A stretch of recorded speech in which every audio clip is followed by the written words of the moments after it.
আত্মমর্যাদা বোধ সম্পূর্ণ যুবক। আর পর্দার বিষয়টাও আত্মমর্যাদার সাথে সম্পৃক্ত। এই জন্য রাসূল সাল্লাল্লাহু আলাইহি ওয়াসাল্লাম বলেছেন, লা ইয়াদখুলুল জান্নাতা দায়ুস, দায়ুস জান্নাতে যাবে না। দায়ুস মানে যার মধ্যে দিয়াসা আছে। দিয়াসা কার মধ্যে আছে? দিয়াসা আছে শুকুরের মধ্যে। আল্লাহ রাসূল বলতেছেন দায়ুস জান্নাতে যাবে না, মানে দায়ুস মানে যার মধ্যে দিয়াসা আছে তাকে বলা হয় দায়ুস। দিয়াসা কার মধ্যে আছে? শুকুরের মধ্যে আছে। তথা যার রক্ত শুকুরের রক্তের মতো হয়ে যাবে, যার ব্যবহার শুকুরের ব্যবহারের মতো হয়ে যাবে, যে আর মানুষ থাকবে না, শুকুর হয়ে যাবে, সে জান্নাতে যাবে না। শুকুরের যেমন লজ্জাবোধ নাই, শুকুরের যেমন ইতস্তবোধ নাই, শুকুরের যেমন আত্মমর্যাদা নাই, শুকুরের যেমন আত্মসম্মান নাই, যারা নিজের বাড়িতে বেপরদার সুযোগ দিয়েছে তাদের রক্ত শুকুরের রক্তের মতো হয়ে গেছে। যার মা, যার বউ, যার স্ত্রী বেপরদা হয়ে চললে তার বিন্দু মাত্র ইতস্তবোধ সৃষ্টি হয় না, তার রক্তের মধ্যে, তার মনের মধ্যে তার রক্ত আর শুকুরের রক্তের মধ্যে কোনো পার্থক্য নাই। এটা আমি না, আল্লাহ রাসূল বলে গেছেন। এই জন্য আপনি শুকুর হওয়া থেকে বাঁচুন। আপনি দায়ুস হলেন মানে শুকুর হয়ে গেলেন। কেননা পৃথিবীতে একমাত্র দায়ুস প্রাণী, একমাত্র দায়ুস প্রাণী হচ্ছে শুকুর, যার আত্মমর্যাদা বোধ নাই, যার রক্তে দিয়াসা আছে। এই জন্য যারা শুকুরের গোস্ত খায়, যারা শুকুরের গোস্ত জন্ম থেকে মরা পর্যন্ত খায়, শুকুরের চর্বি যারা জন্ম থেকে মরা পর্যন্ত খায়, তার সামনে তার স্ত্রীর সাথে পরপুরুষ যদি জেনায় লিপ্ত হয় তবুও তার মধ্যে কোনো প্রতিক্রিয়া সৃষ্টি হয় না। এটা পরীক্ষিত। কেননা তার রক্ত পুরোটাই শুকুরের রক্ত হয়ে গেছে, সে শুকুর খেয়েই জীবনযাপন করেছে। আর একমাত্র পৃথিবীতে দায়ুস প্রাণী শুকুর।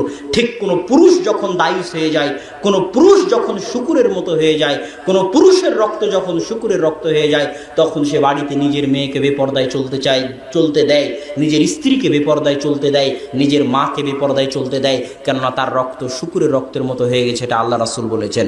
অতএব যুবক, আত্মমর্যাদা বোধ সম্পূর্ণ হওয়ার চেষ্টা করো, নিজের মধ্যে আত্মমর্যাদা আনার চেষ্টা করো, নিজের সময়কে দাম দিতে শিখো।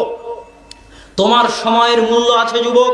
আমি এক বক্তব্যে বলেছি, তোমাদের সামনে আজকেও বলতেছি যে তোমাদের সময়ের মূল্য আছে।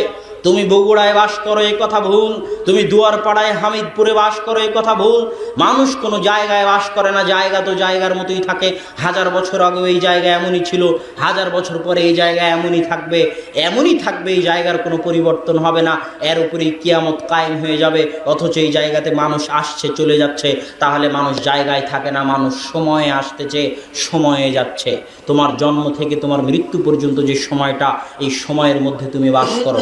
তোমার জীবনের অপর নাম হচ্ছে সময়। ওয়াল আসর, সময়ের কসম, ইন্নাল ইনসানা লাফি খুসর, নিশ্চয় সব মানুষ ক্ষতির মধ্যে নিমজ্জিত। কেন? সব মানুষ সময় নষ্ট করে। সব মানুষ ক্ষতির মধ্যে নিমজ্জিত। কেন? সব মানুষ সময় নষ্ট করে। সময়ের অনেক মূল্য আছে যুবক। তোমার সময়কে তুমি যখন দাম দিবে না, তখন দুনিয়াবাসী তোমাকে দাম দিবে না। তুমি যখন তোমার সময়কে দাম দিবে না, তখন দুনিয়াবাসী তোমার সময়কে দাম দিবে না। তুমি যখন তোমার সময়কে দাম না দিয়ে অন্যের ক্রিকেট খেলা দেখো, তোমার সময় কি এতই অমূল্যবান যে অন্যের ক্রিকেট খেলা দেখতে হবে? সে এসে তোমাকে দেখুক, এর নাম হচ্ছে আত্মমর্যাদাবোধ। যে আমি কেন তাকে দেখব, সে আমাকে দেখুক, একে বলে আত্মমর্যাদা। আমি কেন তার অনুসরণ করব, সে আমার অনুসরণ করুক, পারলে এর নাম আত্মমর্যাদা। আমি কেন পাখির জন্য জীবন দিব, পারলে পাখি আয়েশা রাদিয়াল্লাহু তাআলা আনহার জামা পরার জন্য জীবন দিক। আমি কেন শাহরুখ সালমানের জন্য জীবন দিব, পারলে শাহরুখ সালমান আমার নবী মুহাম্মদ সাল্লাল্লাহু আলাইহি ওয়াসাল্লামের অনুসরণ করুক, এর নাম আত্মমর্যাদা।